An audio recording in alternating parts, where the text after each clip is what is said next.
taraqqiyot to'sqinlikka beldiradi. Korrupsiya bu bolalarning barkamol o'sishiga to'sqinlik qiladi va bilimsizlikni keltirib chiqaradi. Farzandlaringizning kelajagi sizning qo'lingizda. Men Tursunova Muqaddas, Yangi Namangan tumani 57-sonli maktabning oliy toifali fizika fani o'qituvchisiman.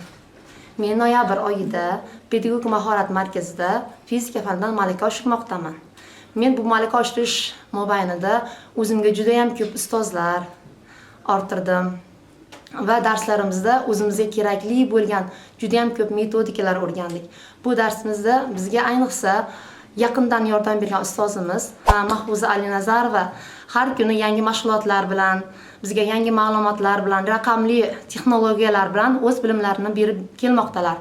Biz malaka oshirish mobaynida o'z mahoratimizni yanada oshirib, bilimlarimizni oshirib, biz korrupsiyaga qarshimiz mavzusida davra suhbati olib bordik va guruhlarga bo'linib, o'zimiz rasmlar chizdik.